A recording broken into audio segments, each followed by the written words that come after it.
मित्रांनो, भूमितीच्या दृष्टीनं बिंदू, रेषा, रेषाखंड, प्रतल ही बेसिक माहिती असणं महत्त्वाचं असतं.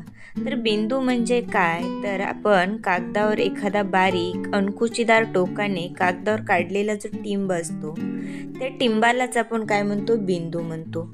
बिंदू हा नेहमी इंग्रजी कॅपिटल अक्षरानेच दाखवला जातो. मग ते ए पासून झेड पर्यंत कोणतंही अक्षर तुम्ही वापरू शकता.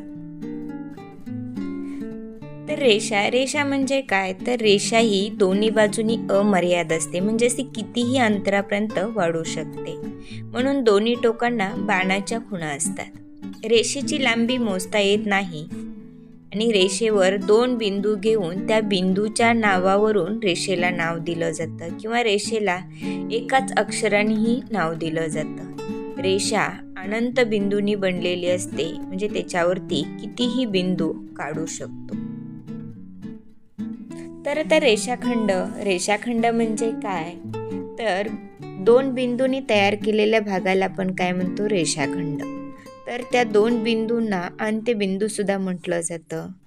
तर खाली आकृतीत दाखवलेलं आहे की ए बी ही काय आहे, तर रेषा आहे. तर त्याला दिलेले ए आणि बी हे त्याचे दोन काय आहेत, तर बिंदू आहेत. ज्यावेळेस आपण याचं वाचन करतो त्यावेळेस रेषाखंड ए बी असं त्याला म्हणतो. तर कोणत्याही दोन बिंदूंना जोडून रेषाखंड काढता येतो.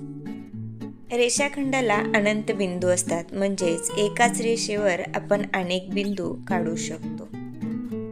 किरणला एका बाजूला आरंभ बिंदू असतो तर दुसऱ्या बाजूने बाण असतो. बाणाच्या बाजूने अमर्याद वाढू शकतो. तर दोन किरण एकाच रेषेवर असून आरंभ बिंदू एक सुद्धा असू शकतो.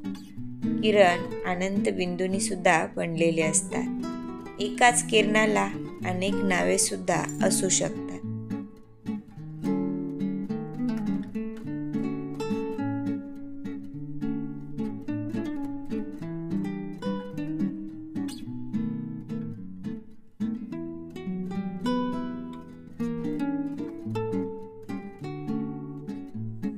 अमर्याद व सपाट पृष्ठभागाला प्रतल म्हणतात. प्रतलाला नाव देण्यासाठी एका अक्षराचा वापर करतात. प्रतल अनंत बिंदूंनी बनलेलं असतं. धन्यवाद. जर व्हिडिओ आवडला तर व्हिडिओला लाईक करा, सबस्क्राईब करा आणि बाजूचे बेल आयकॉन प्रेस करा, म्हणजे नवीन व्हिडिओ आला की नोटिफिकेशन मिळेल.